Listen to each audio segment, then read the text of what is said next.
এটাই যে মই পাপৰি বিষয় যিকোনো কষ্ট যিকোনো ত্যাগৰ বিনিময়ত হলেও পাপৰিক মই সুস্থ কৰিমেই।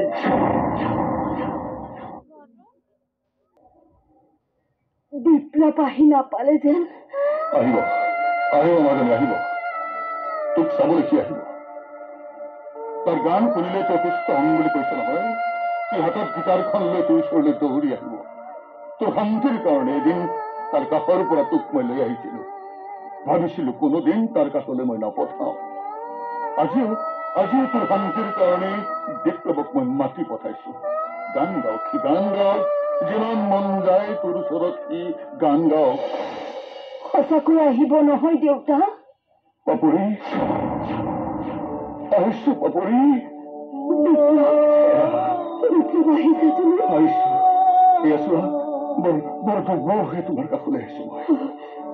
দেউতা অপাৰেশ্যন কৰিবলৈ বহুত টকাৰ প্ৰয়োজন বুলি কৈছে নহয়। আনিছো মই লৈ আহিছো দেউতা। জীয়াই থাকিবলৈ দুটা কিডনীৰ প্ৰয়োজন নাই দেউতা। এটা কিডনী মই বিক্ৰী কৰি থৈ আহিছো। বিপ্লৱ তুমি? দেউতা এটা কিডনী মই জীয়াই থাকিব পাৰিম দেউতা, পাৰিম। নাই পাপৰি নাই, তুমি টেনশ্যন নলবা। এটা কিডনী মই অলপো কষ্ট নোহোৱাকৈ জীয়াই থাকিম, টেনশ্যন নলবা। মনত পৰে তোমাৰ হাতত গীটাৰখন লৈ গান গাই ঘূৰি ফুৰোতে তুমি যে বহুত কৈছিলা টোপনি ক্ষতি নকৰিবা, দেহটোৱে কষ্ট পাব। আজিকালি কি জানা বাপৰি? গান গাবলৈ এৰি দিলো নহয়, এতিয়া মোৰ কোনো কষ্টই নাই।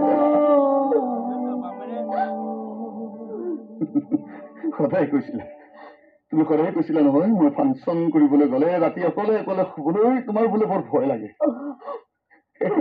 পাগলী, এতিয়া আৰু মই ফাংচনবোৰ নকৰো নহয়। ভয় নাই পুৰে ৰাতি এতিয়া তোমাক মোৰ বুকুৰ মাজত সোমাই শুই থাকিব পাৰিম।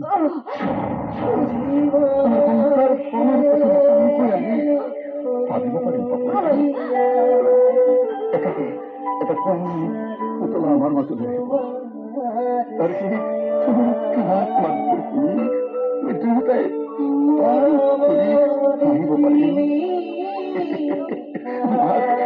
মাক দেউতাকৰ মৰমবোৰ তাক উপচাই দিম। বৰ ভাল লাগিব নহয় পাপৰি, বৰ ভাল লাগিব। পাপৰি চোৱা মোৰ ফালে চোৱা। আৰে কিবা এটা কোৱাচোন, আজি ইমান দিনৰ পাছত তোমাৰ কাষলৈ আহিছো। পাপৰি পাপৰি পাপৰি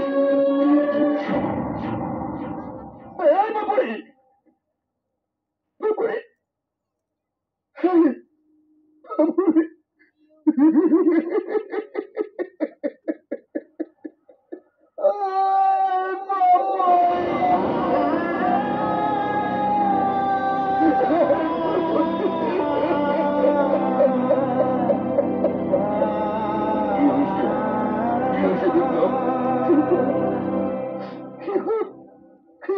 পড়িও খুশি গল দেউতা, পড়িও খুশি মাজনী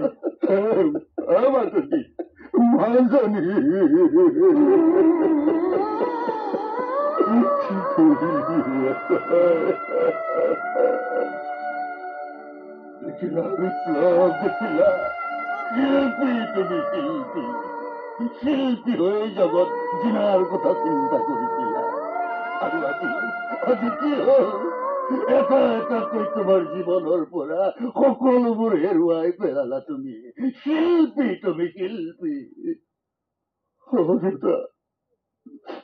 দেউতা শিল্পী হৈ জগৎ জিনাৰ সপোন সদায় দেখিছিলো। শিল্পী হৈ অভাৱৰ লগত যুঁজিছিলো, তাতো শান্তি পাইছিলো। কিন্তু আজি এই লকডাউনৰ চেপাত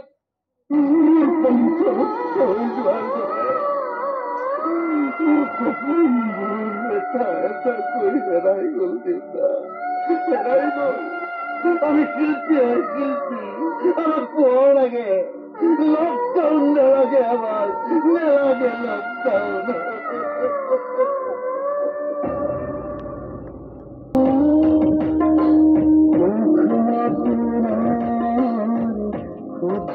শিল্পীময় অযথ